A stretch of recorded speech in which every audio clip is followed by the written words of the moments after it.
I'm Theo. And I'm Juliet. And this is Apologies Accepted. We offer an entertaining look at some of the big issues in history by examining public apologies of the famous and infamous. We're looking at politicians, serial killers, actors, and you. Send us a public apology you would like to make, and we'll read it on the air and give you a chance to redeem yourself, or just get some guilt off your shoulders. We're here for you. Once a week, maybe more if you're really, really sorry.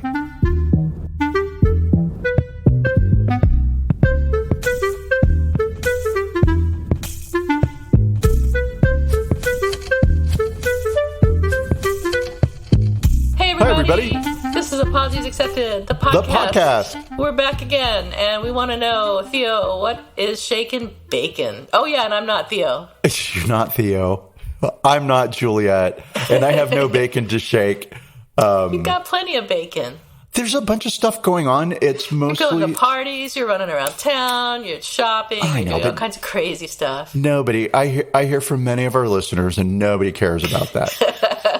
They don't. They're like, we don't care, Theo. You don't tell us about. Get to the story, right? Yeah. Yeah. And so, happily, there is nothing happened other than Christmas. It is Christmas, and spiders. So, You may recall that I sent you a text image of a giant dead black spider that was huge and very, very, very shiny and very, ferocious. Very dead. Yes. And that was scary. It was probably the size of a kitten. Well, we saw a live one walking across our yard, just strolling across the yard. That's where they live, in the yard. I thought there was one and it had died. Right. So that was okay. That's the reason that we didn't sell the house, because the spider was dead. Now that there's a living one, I did some Googling, and apparently there's something called the trapdoor spider, which seems to live in Austin. And so I am now convinced that our backyard is riddled with all these little tiny trapdoors with all these big fat spiders waiting to jump out of them and eat me. So yeah, I can now not go out into the backyard without very careful. I look at every footstep, everywhere I walk. I'm waiting for spiders. Let's see, and then and the other fun thing about our new neighborhood, other than the trapdoor spiders, I was driving home last night, and it was dark, but early. It was like, I don't know, 6:30, and it turns out that we live on a Christmas street.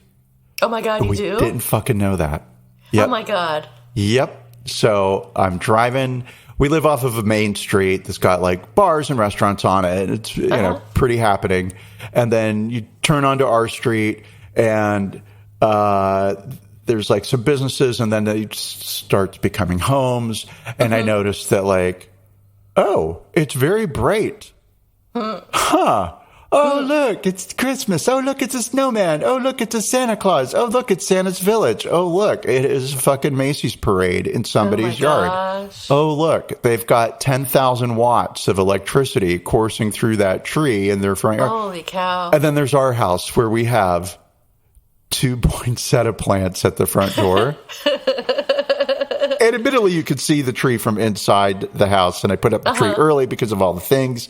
We're going to go to Scotland, and it's like, we'll be gone, and I want to see the tree, and so let's put it up in our house, and I'll enjoy it for a little bit. It's early for putting the tree up. Usually we wouldn't do it until like mid-December. So now I have to go and decorate our front yard a little bit, because... Are you going to? Yeah. I mean, I'm not going to go as far as all the neighbors did, but the pressure is there, right? And we can't be the dark house on the street of Christmas. Are you going to get a ladder and climb up to the top of the roof and hang things? Don't do that. Get a TaskRabbit or something. I probably won't do that, but I'll get something that you blow up that lights up. I don't know. I get the easy way out, inflatable. And I think based on some of what I saw in our neighborhood, it doesn't matter how great the decorations are. It's just every house has something going on, but not us. And so we'll buy an inflatable thing and blow it up. Okay. Put some lights on it.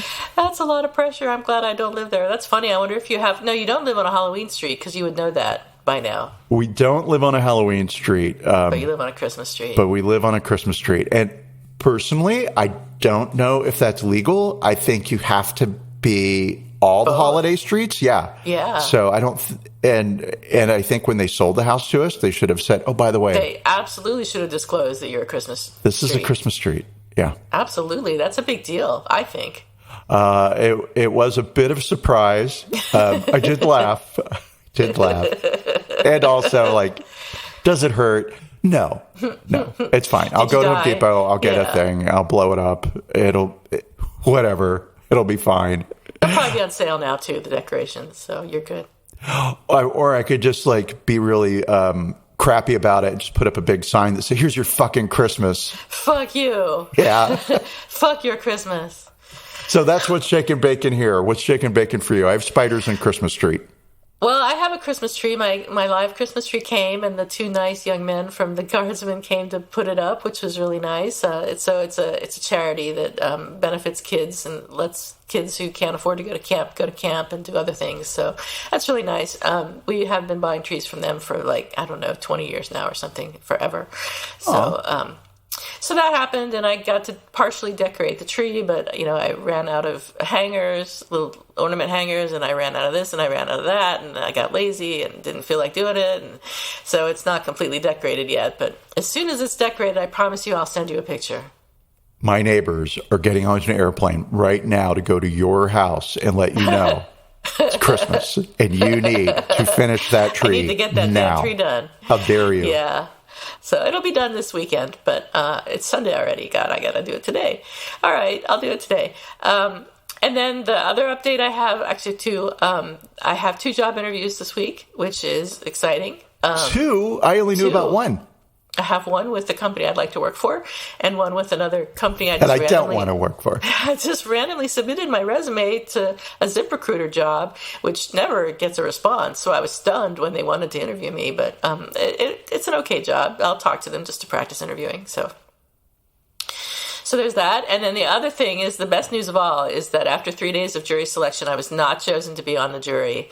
So I do not have to go back to the courthouse again for at least a year, hopefully many more years. But it is an interesting case. I think I can talk about it now, but I'm not really sure, so I won't talk about it yet. Maybe next week I'll tell you about it, because it's an interesting case.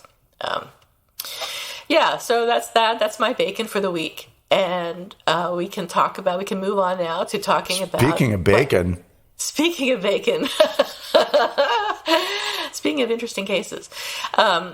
The Weight Watchers CEO, Seema Sistani, recently apologized. What a surprise.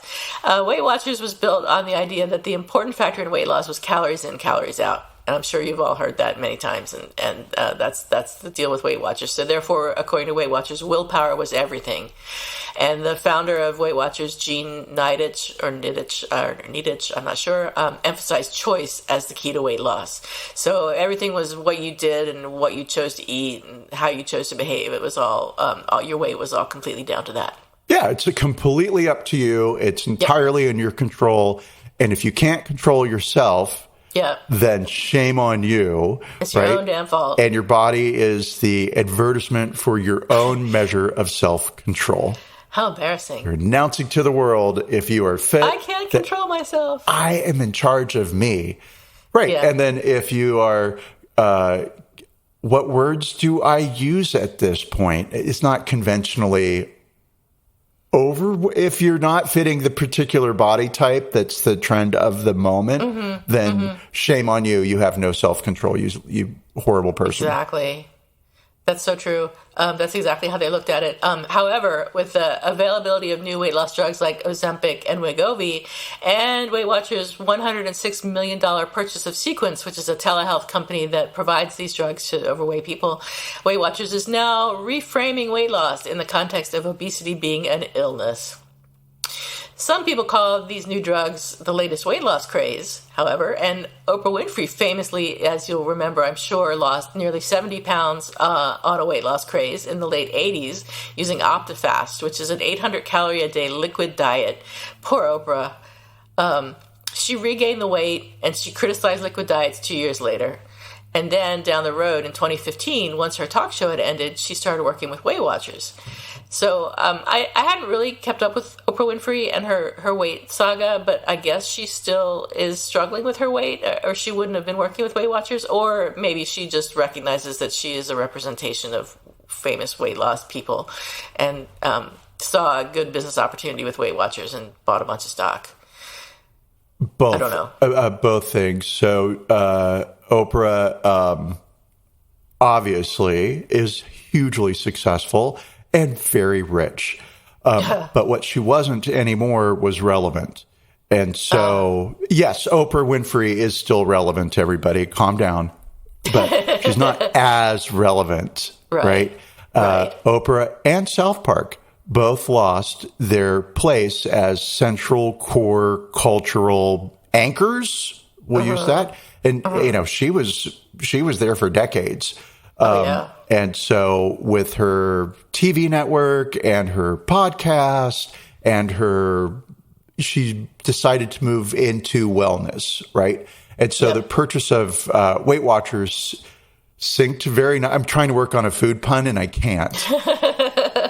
I got nothing. Just dovetailed very nicely into, okay, great. Awesome way to make money. Awesome way to keep my brand, but also maybe here's an opportunity for me to get back into some relevance.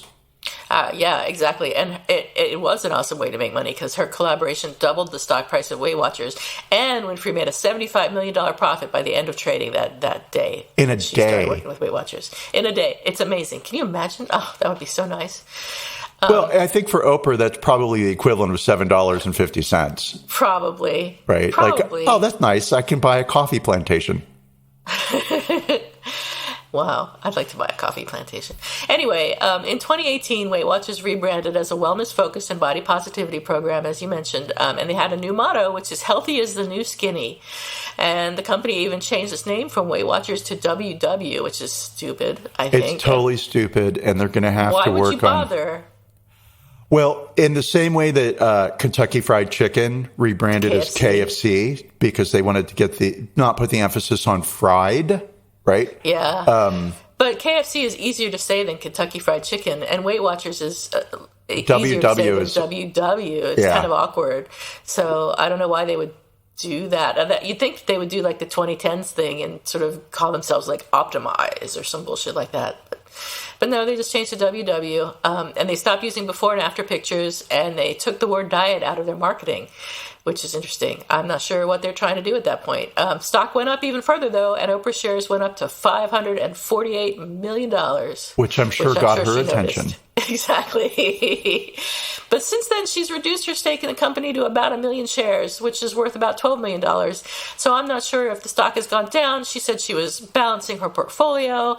I don't know, but that's where her stake stands. She did buy like 3,500 more shares recently as part of this whole thing we're going to talk about in a minute. So she is investing more, but 3,500 shares is probably not that much money for her. So the program for Weight Watchers has historically been like you pay a certain amount a month and you go to a weekly or monthly weigh-in and you get like this program. It tells you what to eat. So currently you can still do that with a virtual plan, which is about $20 a month. And the plan assigns points to foods and limits the number of points that you can eat per day. There's also a somewhat more expensive program that includes workshops and can include in-person meetings like the old days. But since the purchase of Sequence, the company has offered a new comprehensive program which includes prescription drugs like Ozempic that's 5 times the cost of the basic plan. The company's total membership has grown since the deal with Sequence. So people want these drugs, which I think we already know. It's been a big deal in the news since a couple years ago, I guess, when the drugs were released. At a recent event, So here's where we get into the apology. Weight Watch or WW CEO Seema Sistani and Oprah Winfrey discussed the future of WW. When a woman in the audience said she'd lost 100 pounds on the former Weight Watchers program but gained it all back, Sistani apologized for failing her. She quoted Maya Angelou, the poet who's a close personal friend of Oprah Winfrey's, and said, "When you know better, you do better." But are weight loss drugs really the answer? So in May, the Wall Street Journal reported on patients who quickly regained the weight after they stopped taking the injections.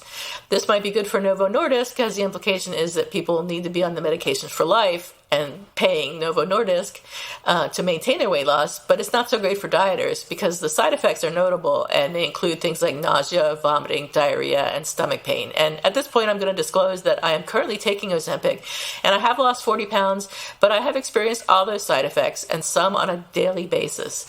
So I'm just desperate enough to lose weight that I will experience nausea every day in order to do so. And a lot of people are in the same boat with me. I am a walking advertisement for Ozempic. I tell everybody, I think it is great. And it has been life-changing is too strong a word, right? Mm-hmm. But it has definitely been an incredible help and has shifted my focus from food to me. Right. And not so much like, oh, the onus is on me. I can't just stop shoveling food in my mouth, but more, if I'm not eating and I'm not so food focused, what else am I doing? Right.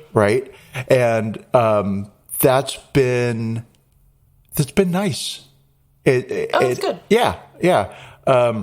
I've lost about 40 pounds. Thank you, Ozempic. Yes. Wasn't losing it before.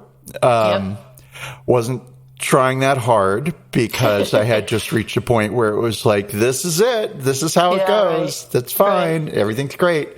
And so I definitely am a fan / also recognize that there is some shame that comes along with, I'm using a drug to lose weight. Mm-hmm. Right. And that shame is, I don't have the willpower to do it on my own. I'm not able to control myself. Right. Interesting. I don't feel that at all. It. I'm just like, shovel it in me, man. I'll take it. Oh, I shower in it. I like, but again, I'll use the word disclose, but now I do tell people when it comes up, if somebody says like, oh, well, I haven't seen you in a long time. You look great. Thank you. It's Ozempic. Do you have any side effects? None. Wow. None. A little acid reflux, at like 3:00 in the morning. Interesting. Daily. However, small price to pay. Absolutely. And perfectly fine, right? And I'll throw up every day if it means I'll be skinny. Well, it's okay. So there's losing the weight, right? And then there's being healthy. And so who cares about that? Two different things, right? Yeah. Right. So if you're burning your esophagus out in order to be a size 2, right? Maybe there's some, maybe a size 6 would be fine, right? Mm-hmm. And keep your throat. But I got nothing because now I just want to do stupid jokes about. Gonna let that all go. Not doing so I'm glad you're not getting that many side effects from Ozempic, but I definitely am, and I'm still taking it. And I plan to continue to take it as long as the program I'm on lets me, and they don't show any signs of making me come off of it. I still have some weight to lose, which is fine, but we'll see how it goes. So weight loss is a challenge, of course, not just for dieters, but apparently for scientists. There was a study from the U.S. Department of Agriculture that came out in March that found while Americans had increased their caloric intake by 15% from about 1978 to about 2018, the rise in obesity rate outpaced the increase in caloric intake, meaning people were gaining more weight than they were actually eating, so to speak. if that makes sense, the way I described it. And Tufts University professor Dariush Mozaffarian wrote a paper in 2022, which found that Americans have been eating relatively less for their larger body sizes over the last 20 years. Mozaffarian wrote, the evidence in the United States suggests that over the last 20 years, we are not eating more calories nor exercising less, but are still becoming more obese. We have not elucidated nor consequently addressed the underlying physiology. So nobody seems to understand what's going on.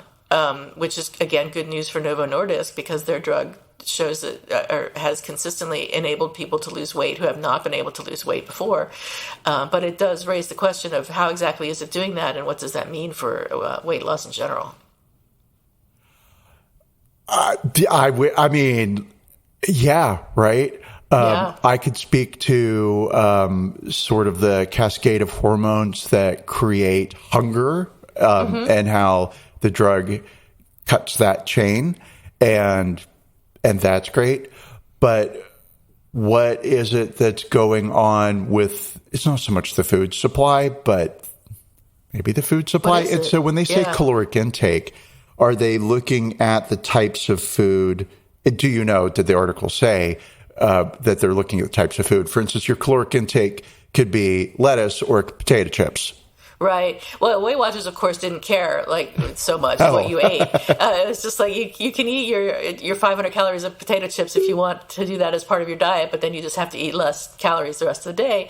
But in the article I read, there was a researcher who talked about how the type of calories you eat does make a difference, like whether you're eating carbs versus whether you're eating protein. Yeah. And I don't understand that at all. So I guess it makes sense, but if you know more about it, share.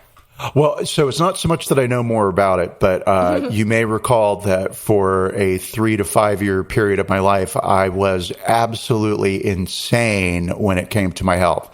I was at the gym every day. I ate the same meal for 3 years. Wow. Every day. I still remember each meal because I had it I ate 6 times a day. Specific things during the day, and it wasn't a fad diet. It was just a different approach to eating. And I had a trainer that I adored, and she told me once, if food tastes good, you're doing it wrong. Oh my God. Food has one job, and that's to fuel your body. Wow. That's it. That's all food needs to do for you, Theo. So it's fine if you like it, but that's not the point of it. It's what is it doing, right?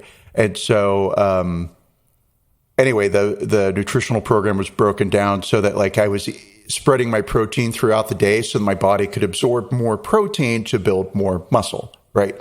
And same with vegetables, and same with carbohydrates. And so different, if you want to look at food as chemicals, and if you want to look at it as fuel, then different types of fuel do different things in your body. And carbohydrates help carry, they produce energy. They produce quick, fast energy. And so they help your body with specific processes at a cellular level. Yikes. And then then I'm going to start falling down, right? So we'll just kind of leave it at that, because people who really know this stuff are beating their heads against their wall right now. Shut up! Oh my God, shut up and stop talking. But yeah, I never, for myself, decided whether I believed in calories in, calories out, or the whole thing you've just described, which is much more complicated and probably true, because I don't know enough about it. But it sounds like there is some truth to the fact that the types of calories you eat make a difference, which makes sense to me. The types, and then also your intake throughout the day, right? And so here's where I will pull out a card and I will play this card. Right? Okay. And it is the frat bro card who heard something once that made sense to his brain and now uses it all the time. And that is, on an evolutionary basis, we are from a species that moves, and our development occurred over savanna and through forests, and moving and grabbing food as we moved through the wilds and eating it, pre-farming. And did that drive our evolution? had an influence upon it, sure. And we'll leave that aside. So in my head, the human body is designed for not continual nonstop movement, but movement and grazing. We should be grazers instead of what we are now, which is binge eaters. So we binge 3 times a day, and that's that. But if you spread those 3 meals out to 8 meals throughout the day, then your body, which is designed to continuously intake calories and continuously burn them, is happy and doing what it should do, and your metabolism picks up. I found that to be true, but also I was insane at the time. All right. There's my lecture. What else would you do if you were eating 8 meals a day? How do you work? So it's very easy because, your meal is like half a sandwich and you put it in a Ziploc bag. And just grab it and eat it during a break or something. Exactly. It's 5 minutes. And again, the point is not, it's time to sit down and enjoy my meal. It is, okay, it's time to, my muscles are at peak absorption right now for protein. So now it's time for tuna. Wow. Yeah. Okay. Yeah. Awesome. So let's talk about the apology. Okay, yeah. Since we don't know the science of dieting and weight loss. So Seema Sistani said, and this was her apology, which I got from watching the clip of the interview or whatever she was talking about in. It wasn't until I was in these halls that I realized the mistake that we had been making as a company.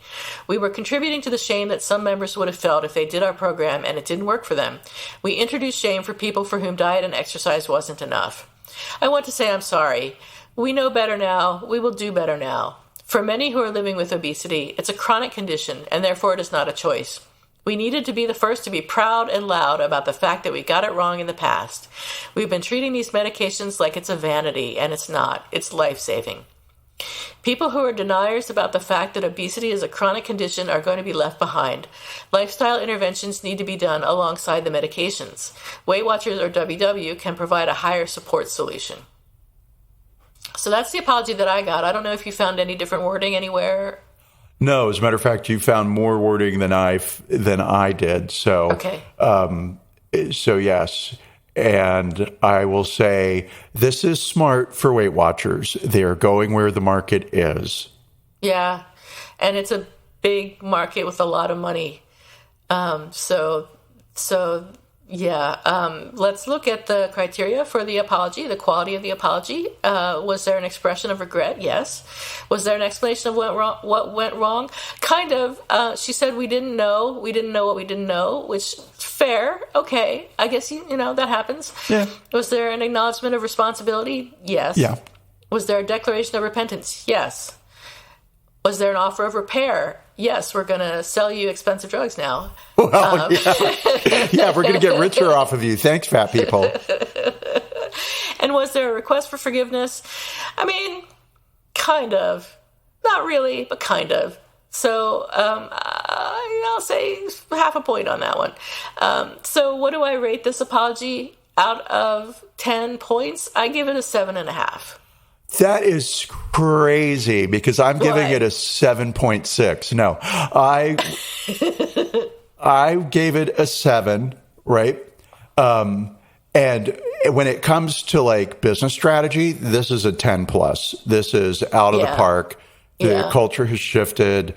This is the new way to approach health. It's not dieting, it's health, right? And so amazing. Yeah, it's a good apology. It's almost an 8, so the 7.5 feels good. Yep, awesome. So that's a 7.25. And we're going to say congratulations to her. She clearly listens to the show. It benefited her. Good job. Way to go. I heard, though, interestingly, on a slightly different note, that the people who are associated with the co-founders of Weight Watchers were really unhappy with this change in approach.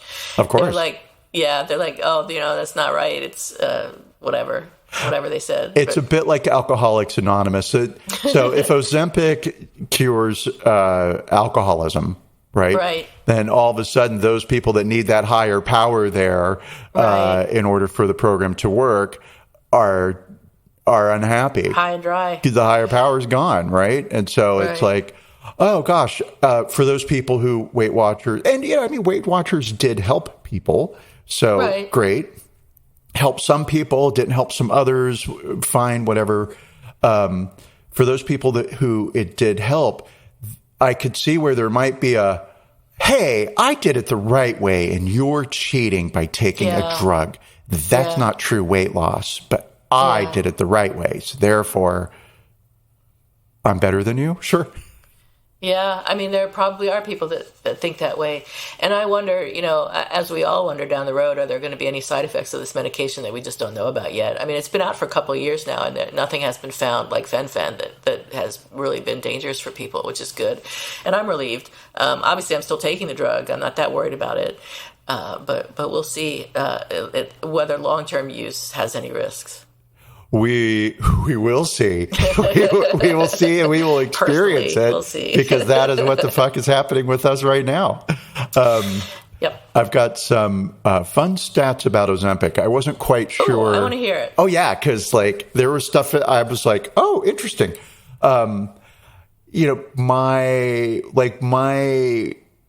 Usually in a story, there's something that's cultural or historic that grabs my interest. And with this, I just couldn't find anything. The history of Weight Watchers, history of diets in general, fad diets, and so it was more, okay, what's going on with Ozempic? And before we start that discussion, I want to frame it by taking you back to the 1990s in California, when California outlawed smoking in bars, right? I was a smoker at the time, and I was furious. And I was convinced, as was every other smoker, that all the bars were going to shut down. Yeah. And there would be a ripple effect. Because if I can't smoke inside a bar, then I'm not going to the bar. Right. I'll just get drunk at home. Yeah. Right? Great. And then I'm not buying your beer in your bar, which means you're selling less beer bottles, which means the driver has less stops to make, which means the manufacturer has less bottles of beers to make, which means the glass manufacturer I had the whole economy shut down in my head because I couldn't smoke at a bar anymore. And the chain effect that this would happen, would have. So here we are with Ozempic, and you hear these stories about, oh my God, people are eating less in restaurants. People are buying less groceries. It's really impacting farmers. Oh my God, everybody's cutting back. And I wondered if that was true. So here are some statistics about Ozempic and kind of what is going on as of November 2023.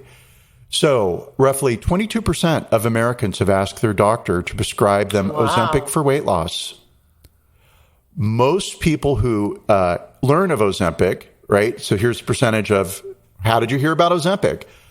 41%, it's a doctor recommendation. The doctor's like, hey, you, Ozempic. That's a lot. Now. Yeah, it is a lot. 27%, family or friend, right? I mean, I tell everybody. So for sure, I've probably told all those people in that survey. 24% learn about it through social media.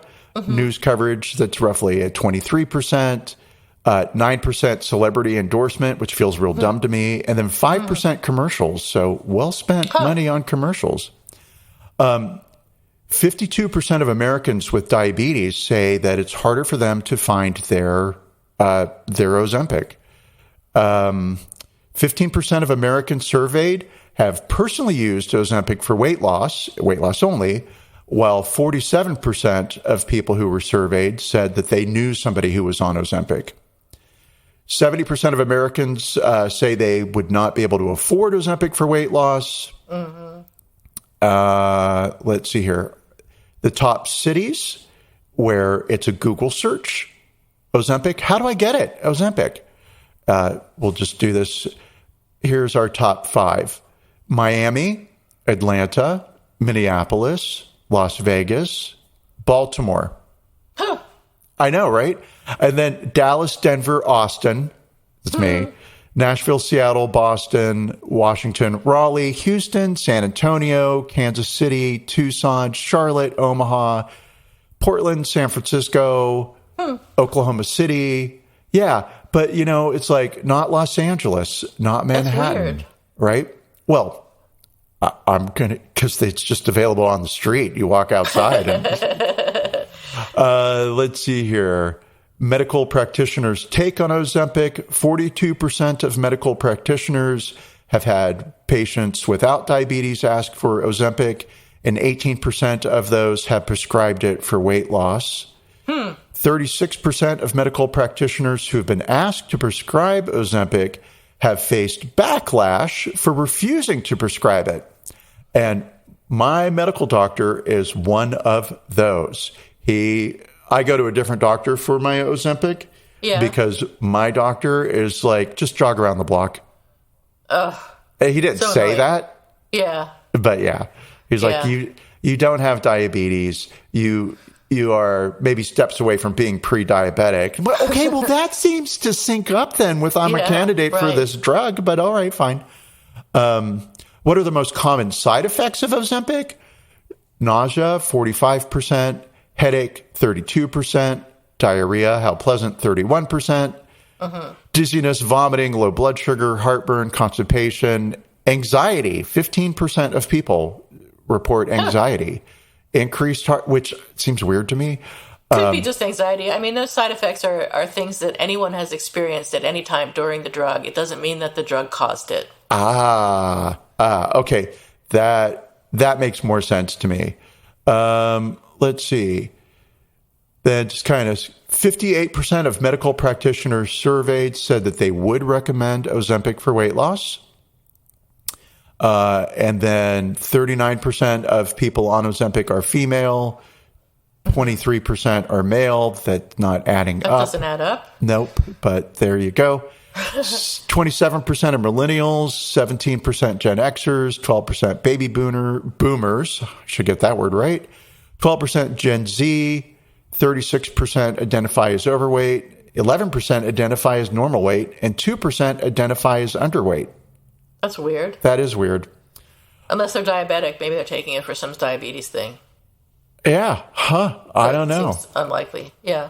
Let's see here. But then statistics and surveys sometimes dip into math territory. And so I'm not surprised when I don't understand what they're telling me because it just starts to get real mathy.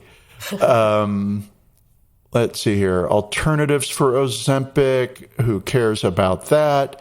And that's that. So kind of some interesting things. And then there was one food brand company or one food manufacturer that did say that they were going to be adjusting the size of their packaged portions.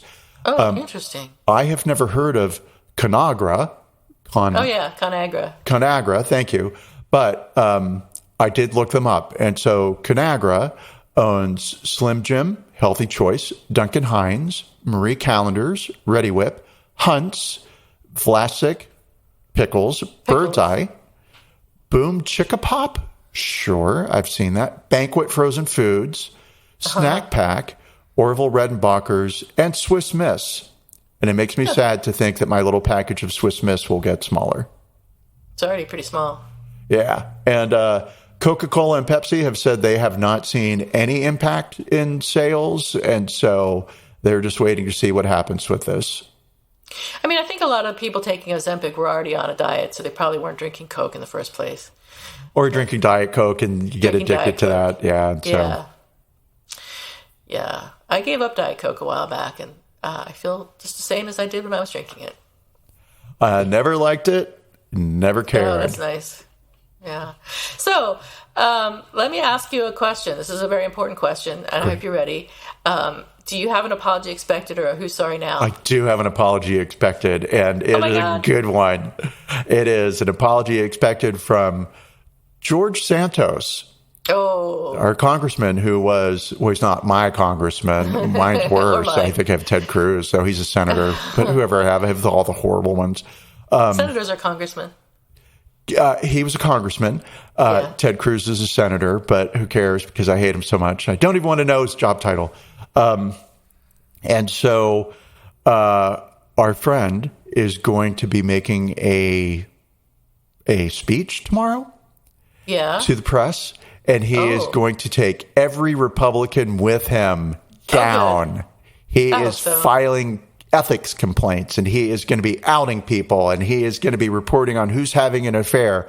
And all the people that voted for him to leave, all 105 of the Republican, I'll use the word, I was going to say heroes, and then it's kind of like, no, they're not really heroes. This is the same thing to do. The guy is a fucking psychotic liar. Yeah. Like, he is a serial liar. His grandparents died in the Holocaust? No, they survived the Holocaust. He's a survivor. One of his parents survived September 11th or something, but then didn't. I really? Can't keep up, right? But he's Jewish, he's Catholic, he's biracial, he's Mexican, he's black. He's straight, he's gay. He's gay. It's all the things, right? Yeah. And so how and why? Well, I know why he was allowed to remain in Congress, because the margin was so slim. If there had been a massive majority, he would have been kicked out a long time ago. However, he will be apologizing later for his antics now, for outing all the people who are closeted gays and for the people that are having affairs. He's going to drag you through the mud with him, and then later he will be saying that he was sorry that he did that. And we will look forward to covering that when it happens. Can't wait. That is a story. Oh, please apologize. Please apologize. So I have an apology expected, but it's not really an apology expected. It's more an apology wished for. And it's about a movie that co-CEO of Daily Wire, Jeremy Boring, created and starred in, called Lady Ballers. It's a comedy about a school basketball coach who Boring plays, who creates a team made up of men who dress as women as a means to dominate women's sport and salvage his reputation. The film has been slammed as transphobic by LGBTQ plus people and their allies, and Movie Nation called it 110 minutes of agenda in search of a laugh. So I understand it's not funny. I want an apology. There's never going to be an apology because these people are all horrible. But it certainly cries out for an apology. I can't trying to get my head into the headspace of the person who was so impassioned about the subject that they felt like this is the movie they had to make. I know. Oh my God. Get a fucking hobby. Find something to worry about that's important. Go take Ozempic. Yeah, there you go. All right. Well, we'll see if there's an apology for that one. And in the meantime, everybody, stay cool, cucumbers, and don't trip potato chips. We will see you later. Happy pre-Christmas holidays. Yay, December. Yay. Bye everyone.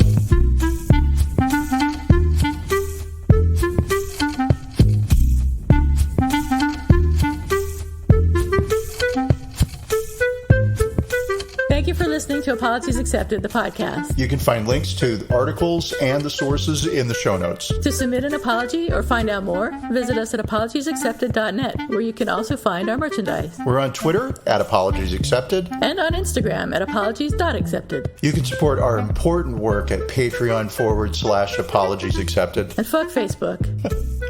Bye. Bye.